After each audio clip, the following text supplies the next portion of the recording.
யானைகளோட பாதம் என்னதான் பெரியதாக இருந்தாலும் மென்மையானதாம். இதனால யானைகளால சத்தமில்லாமல் நடந்து செல்ல முடிவதோடு எப்படிப்பட்ட நிலத்தையும் இலகுவாக கடந்து செல்லக்கூடிய திறமை இருக்காம்.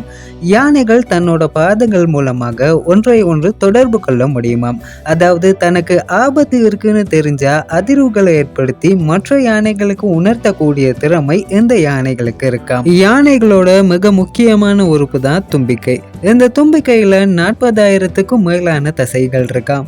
மனிதர்களோட மொத்த உடம்புல இருக்கக்கூடிய தசையை விடவும் யானைகளோட தும்பிக்கையில அதிகமான தசைகள் இருக்காம். யானைகளோட ஒரு கை போலவே இருக்கக்கூடிய இந்த தும்பிக்கை இல்லாம யானைகளால வாழ முடியாதாம். தும்பிக்கை என்பது மூச்சுக்குழலாக மட்டுமே பயன்படுத்தாம உணவுப் பொருட்களை நுகர்றதுக்காகவும் மற்றைய யானைகளை தொடர்பு கொள்றதுக்காகவும் பயன்படுத்துது. இந்த விஷயம் உங்களுக்கு பிடிச்சிருந்தா மறக்காம எல்லோருக்கும் ஷேர் பண்ணுங்க. தேங்க்யூ.